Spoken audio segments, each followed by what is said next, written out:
Diffusion, the international science radio show. We have a bouncer on the doors of perception. The good, the bad, the ugly. It gets pretty exciting. The myths, the truths.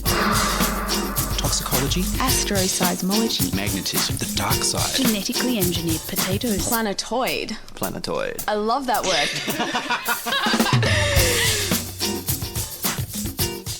Hello and welcome to Diffusion. Sit back and relax while we inject weird and wonderful science directly into your genes. I'm Ian Woolf.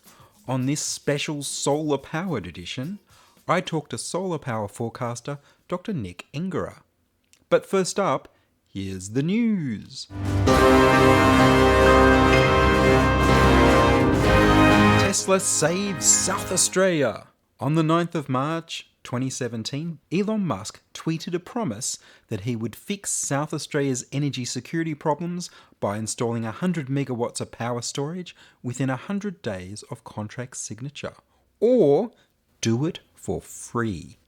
The Australian billionaire founder of the Atlassian software company, Mike Cannon-Brookes, replied to Musk promising that he would organise the money and political will if Elon Musk would offer mates rates. For Elon Musk's company Tesla, it's wonderful publicity and a foot in the Australian market. For South Australia, it's a solution to their energy crisis and great publicity. And for the solar power industry in Australia, it's the leadership they need. South Australia suffered a statewide blackout in September 2016 due to a massive freak storm knocking over the power distribution towers. And during a recent heatwave, customers were intentionally blacked out by the private operators because there was not enough power to keep demand, because the market operators found they could make more money by not switching on their emergency gas generators than they could by keeping customers supplied with power. South Australia has an energy security problem that's been made a political football by a federal government that's blamed wind farms for the storm and brought a lump of coal to Parliament as a prop to show how little they care about climate change, while they gave government subsidies to the coal industry and pretended that technology to generate power with coal without air pollution will ever be profitable. In the days since his offer, Elon Musk has spoken with South Australian State Premier Jay Weatherill and Australian Prime Minister Malcolm Turnbull about the power storage project. Tesla has installed 80 megawatts of battery storage in Southern California in 90 days, so Elon Musk could make this happen.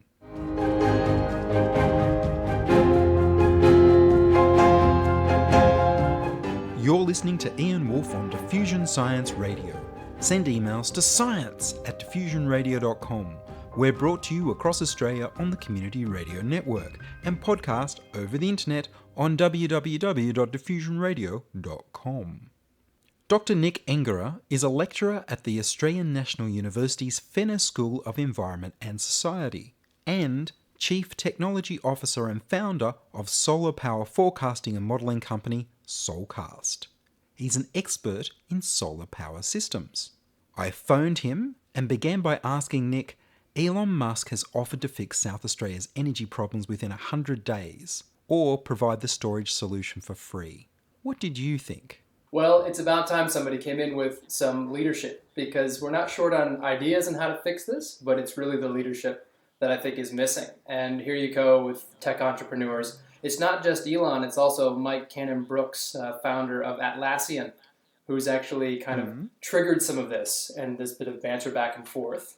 And it's a pretty exciting prospect, because really, when you look at the problem in South Australia, in terms of the energy that needs to be put into the mix to fix things, it's really not that big of a problem. And that's why Elon can come in and say, hey, we can fix that. So I think that it's totally a possibility. And in terms of doing that, managing those types of batteries in the grid, that's actually a really nice matchup with the type of research and work that I do, because matching in those batteries is going to be a big question of when to use them, when to charge them, when to discharge them. And that really comes down a lot to not just user demand, but also solar power. And that's the thing, solar power seems to be something that the power companies are a bit reluctant to include in their power grids. It depends on who you ask. So if you look across the energy generation, transmission, distribution, and retail spectrum, there's actually a lot of different operators. You have the energy market operator, which is fairly agnostic on the technologies. They just want the market to operate well. You've got the transmission companies, which have the big tall towers that take the power from the centralized power stations and bring it down to our distribution networks. And then you have the distribution network service providers who take the power from the transmission network and deliver it to our homes and businesses. Then the person who sends you a bill is actually a retailer. And across that spectrum, the transmission network and the distribution network, their job really is just to make sure the lights stay on, that we have power quality, power quantity matched, and they're not too worried about whether or not that comes from wind, solar, pumped hydro, gas, coal. They have a different job, and that's to keep the power supply reliable through the management of their networks. So it's really actually the retailers that send you the bill that have the most to gain or possibly the most to lose here, depending on how they decide to play. Because if you put solar on your rooftop, you end up spending less money on the bill that you send to them. So that's a big thing there. I think the retailers are the ones that might be a bit nervous, and you can kind of see them in Australia. They're still trying to figure this thing out. And how big can solar be for power in Australia? Can it provide most of the power eventually? That's a great question. And a couple years ago, we had some estimates from the CSIRO that, after around 20% penetration, meaning 20% of the homes or businesses in a given region have rooftop solar installed, that we begin to see problems, that we need to do different things in terms of managing the network. But I've now traveled around this country and met with 8 different distribution networks, varying from Northern Territory to WA, New South Wales, Queensland, even Tasmania, and I see them successfully managing even higher penetrations than that, and in some cases having suburbs where there is solar on every single rooftop, and things haven't broken yet. So I think that the total penetration of rooftop solar can be quite high, and that's based on experience and also the kind of benefits we get when we use distributed energy resources like small-scale solar. When you have a lot of solar spread out over many different rooftops, it dampens the effects of cloud cover because you do what's called geographic smoothing. You stick the solar panels all over the place, they can no longer be impacted by one single cloud. So there's some big advantages in that, and you can already see that we're able to accommodate very high levels of solar, particularly in areas where we have kind of very dense distribution networks in cities, for example. And is there information coming from people's roofs into the power network so they know how to handle what comes in? That's a really brilliant question, and it provides a great segue for some of the work that I'm actually doing. And then one of the main challenges with the 1.5 million PV systems that we have installed in Australia is that the vast majority of them are small-scale, rooftop-style PV systems. And they simply actually are not monitored in most cases. We have some smart metering in Victoria, but outside of Victoria, 95% plus of the installed solar of that scale does not have active feedback to the distribution control rooms or to the energy market operator or to the retailers. So the electricity network effectively does not know from moment to moment what that rooftop solar is doing. There are some tools to estimate that, and those are the types of tools that I'm working on. You were talking about when people put different batteries in and how the solar panels and the photovoltaics are managed in a network. Is that the sort of information you need to be able to make those decisions? Absolutely. So if you start off with a network where it was built to work one way, power flowing from upstream big generators down big transmission lines into distribution networks and off to homes, everything works very well with that network in that one direction. But as soon as you start to put solar embedded into the distribution network level on people's homes, now the power doesn't necessarily flow all downhill like it did before. It can actually move back up the network. It can actually see its power vary up and down with changing cloud cover. And because we don't know what the rooftop solar is doing from moment to moment, so every 5-10 minutes, we have no idea what's happening in those short periods of time or longer periods of time, we need to come up with some way of modeling and predicting the behavior of that collective network of rooftop PV systems Because once we do that, we can all of a sudden now see in the network, get an idea of what's happening with the solar variability, what's happening with the rooftop scale power, and we can kind of fill in that missing information in our network. Once you fill in that missing information, now you can start saying, all right, we have solar variability, we have some voltage issues or frequency issues on our grid. We know the vulnerable parts of our network where these problems are happening. Now we can install a battery. And not only can we install a battery, because we can forecast when there will be big changes in solar power, ahead of time, we can know when we'll be using that battery and use it intelligently. So information is key. We need to know what's been happening, what is happening, and to be able to predict what will happen. Absolutely. And in particular, with fast-changing, fast-moving cloud cover like thunderstorms, cold fronts, fog dissipation, we see that there are times when many of these PV systems, even though they're spread out all over a given region, will behave collectively in terms of having their power suddenly pick up or suddenly ramp down. And so if we want to have these very high penetrations of solar in our network, we need to be modeling and forecasting effectively the cloud cover ahead of time. And that's exactly what Solcast does. And through partnership with the Australian National University, we've also got some relationships with those distribution networks that are managing those solar variability issues. We're trying to fill in the blanks for them. And this is actually research that you started when you were doing your work as a student. That's right. So as a PhD student, I built a tool called the Regional PV Simulation System, RPSS for short. I just had to come up with a name really because the next thing I wanted to do after getting that thing to work, kind of have a demo, was get some funding to scale it up and go solve this problem.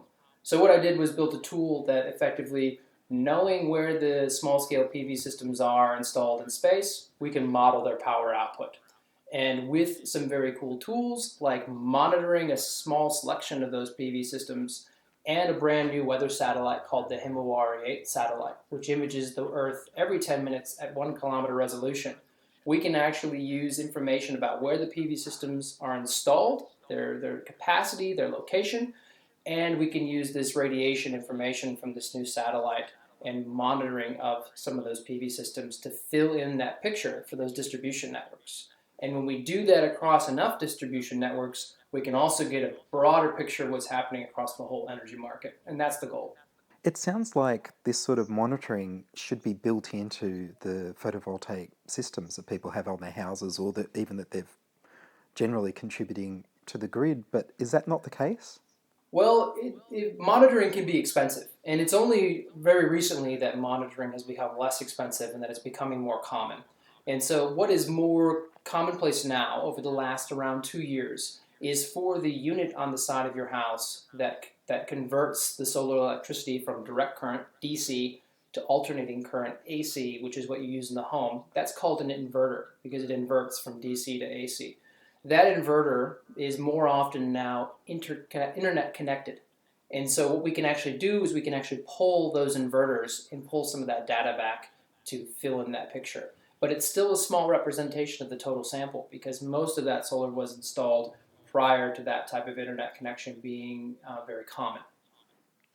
So you could end up with an internet of solar panels. Well, that's right. At least an internet of being able to observe them and see that they're recent power output statistics. Yes. So what are some of the roadblocks to getting more solar power out there and being used? It depends on what segment of the market you're looking at. So at this stage, rooftop solar has grown very, very quickly, and in some parts of Australia it continues to grow quickly. WA, for example, people continue to install rooftop solar fairly quickly at the residential scale, but that is kind of running out of momentum because the people who want to install it are going to be proactive in installing it. They've already done it. And the direct incentives called feed-in tariffs that Australia had in place up through 2013, those are now no longer in place. So we're down to the people who are less certain about whether or not they should do it.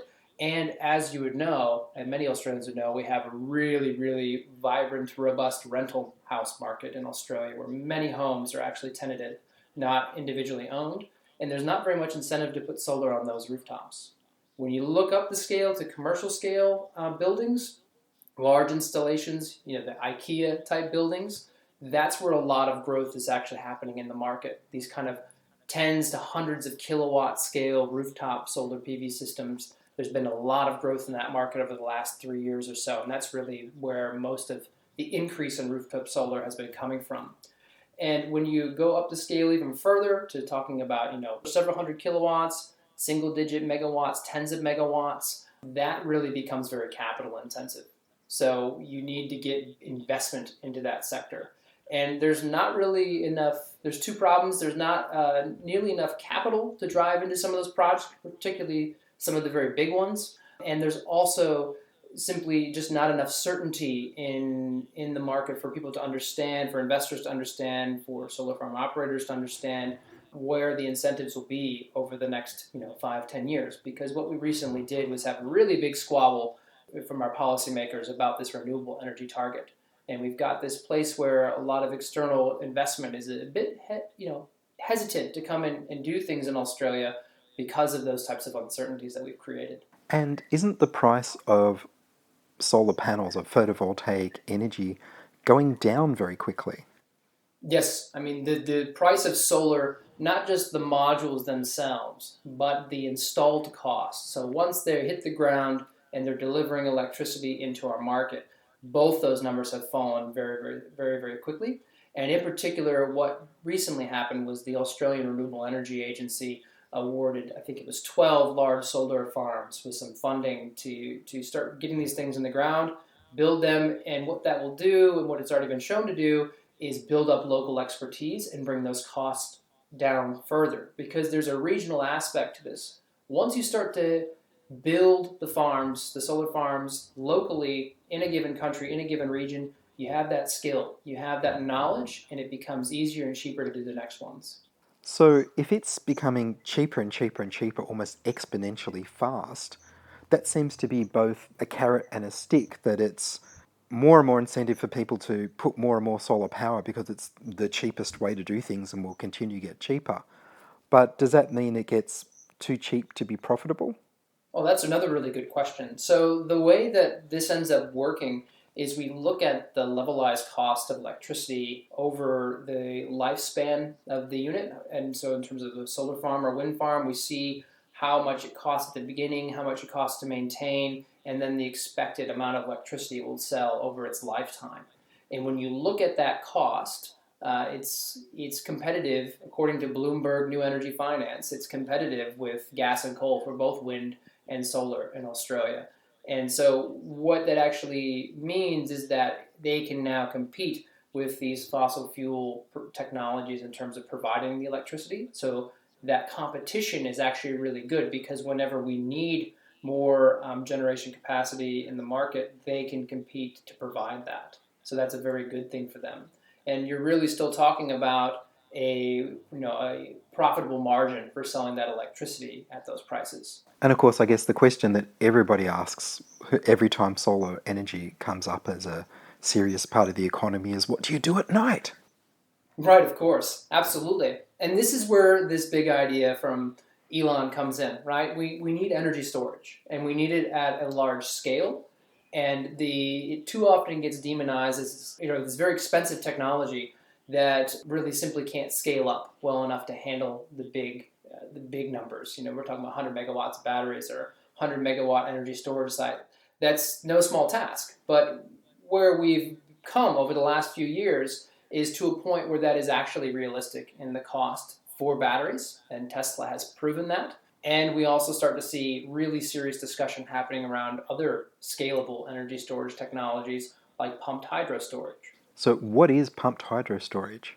Pumped hydro storage is effectively exactly what it sounds like. You pump water uphill into a reservoir when you have a surplus of electricity, and you let that drain back down from the reservoir over turbines to generate electricity, so hydroelectric dams to generate electricity when you need it.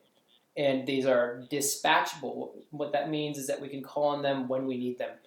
And we're also very good, not just in Australia but globally, very good at using water to generate electricity. This is something that we understand very well. The technology is there for it. And we have now done some work at the Australian National University, actually, where we've picked out where these sites could go. And you can do this off-river, so you're not taking away water from the local water sources. and you can do it in places where the topography is favorable, the environmental, ecological impacts are favorable, and where the power is actually needed in the transmission network assets are already there. So we can do that. And what we would do is site these in the right location. When we have a surplus of electricity, we use that to store the energy, and then we sell it back when the energy is more expensive. Because we have a spot market for electricity in Australia where the price actually varies over time according to the demand. And so we can actually do that intelligently and make a nice profit. That seems to be really important because some of the criticism that's happened is when it's very hot and solar power generates extra energy, and instead of that being a good thing that you're getting more free energy, it's a bad thing because suddenly you've got more power than you can use, and so the price goes down. Right. Which discourages the market from using solar power. Yeah, absolutely. And so this is actually one of those symptoms of kind of a bit of a not smart grid. See, if you know that you're going to have a surplus of solar electricity and you could quantify that, you could actually send less electricity downstream, and those voltage rises that we would see could come back off the network. But the problem right now is, again, that blindness to not knowing what the small-scale solar is doing in terms of its contributions to local electricity supply, and a lack of confidence about what it will do in the near future. But that's where solar forecasting and modeling can help us. So we can manage the grid more intelligently to handle the issue you've just mentioned. And if Tesla comes into the country, if Elon Musk brings his photovoltaic panels and his storage batteries to Australia, is that competing with technology here, or is there just nothing equivalent? There are a number of excellent energy storage companies and very innovative firms in Australia that are already doing quite well. There's some vibrant competition in the market. Clearly, if a large player like Tesla comes in and makes a big move like that, it may cut away some of that market opportunity for those different participants. However, there are still large amounts of opportunity in Australia moving forward on this area. So even if Tesla came in with 100 megawatt total power capacity or 100 megawatt hours of storage capacity, and I'm not quite clear which number they're using, there will still be plenty of market for the rest of us. And there's a whole tech sector in Australia that is just waiting for a little bit of leadership, a little bit of a tipping point to really make some big plays. And something like that could make that happen. So he could normalize things in a way so that more people bought the local product.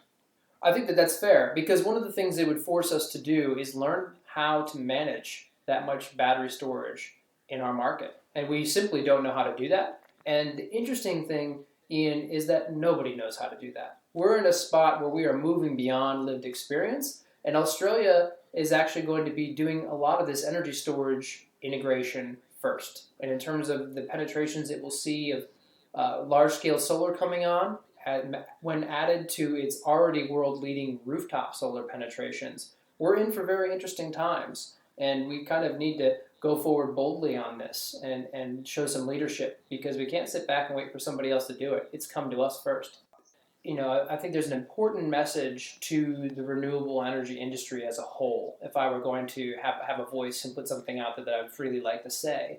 And that is, because of the nature of distributed energy resources, there are many of us. There's many small companies, some medium companies, some large companies, maybe like Diffusion, which is, has lots of wind energy resources, trades on the stock market, all the way down to local companies that have really done well, like a Reposit Power, which stores people's energy in batteries and dispatches it when the market needs it, all the way down to something small like my company Solcast, and all the way back up the spectrum back to universities. But we're all over the place, and we're never going to quite have the energy and momentum and centralized power that many of these fossil fuel companies and entrenched, set into very confident, strong places that the energy companies of the past are now. We need to work together to be able to confront something like that. So I would say that in every instance, we should be asking the question, how can we enable our fellow community, and how can we cooperate to make big things happen? Because we have an exciting future ahead, lots of opportunity, but we are distributed not only in our energy resources, but also in our personal resources. So we need to figure out how to make big things happen cooperatively. you started this off talking about this idea of Tesla coming in and putting a 100 megawatt capacity battery into South Australia. And the reason that there's so much excitement and chatter about that is if we can get the leadership from somebody who has the capability to show it and bring it in, that's the tipping point for renewables and distributed energy storage in Australia. That's all it needs. It's so primed. There's so much energy. There's the right people trying to invest in it. We just need the leadership. So I don't know if we'll get it from Elon, if that was just a fun tweet. I don't know if we'll get it from our friend at Atlassian, but I'm really hoping we see it come through very brightly and clearly from someone in the near future, because it's going to take us into some excited, uncharted territory. Well, Nick Engerer, thank you very much. Thank you, Ian. Pleasure. That was Dr. Nick Engerer, Chief Technology Officer for solar power modelling and forecast company Solcast, and lecturer at the Fenner School of Environment and Society at the Australian National University, talking about integrating solar power generation and storage into smart electricity grids. I've entered Diffusion in the new Castaway Podcast Awards. Please vote for Diffusion by going to www.diffusionradio.com and following the link on the upper right. Voting closes on the 21st of March 2017. And that's all from us this week on Diffusion. Would you like to hear your voice on radio? Go to the website and click the tab on the right to send a voicemail to be played on air, or record an audio note on your mobile phone and email it to me. We need more people contributing stories to Diffusion. Send your contributions, opinions, helpful suggestions, and donations to science@diffusionradio.com. That's science@diffusionradio.com. And please do send me an email so I know you're listening and you'd like to hear more episodes. Please like the Diffusion Science Radio page on Facebook and rate us on iTunes. Tell your friends. Follow me on Twitter @Ian Woolf. Support the show at patreon.com/diffusionradio. The news music was Rhinos theme by Kevin MacLeod of Incompetech.com. Check-in production was Charles Willock. I produced Diffusion, which is broadcast around Australia to 27 stations on the Community Radio Network, including 2 RBM in the Blue Mountains of New South Wales, 8CCC in Alice Springs and Tennant Creek, 2 MVR in Nambucca Valley, and 3 MBR in the Mallee Border districts of Victoria and South Australia. Diffusion is syndicated globally on the National Science Foundation's Science 360 internet radio station and also on astronomy.fm. Subscribe to the podcast on the Diffusion website, www.diffusionradio.com. That's www.diffusionradio.com, and check the website for links, photos and videos about this week's show. If you enjoyed the show, you can explore more than 900 previous episodes archived on diffusionradio.com, where the shows are labelled by keywords so you can focus in on the stories you want to hear. Subscribe to the Diffusion YouTube channel at youtube.com/c/diffusionradio. I'm Ian Woolf. Join us inside your audio device of choice for more science wondering next week on Diffusion Science Radio.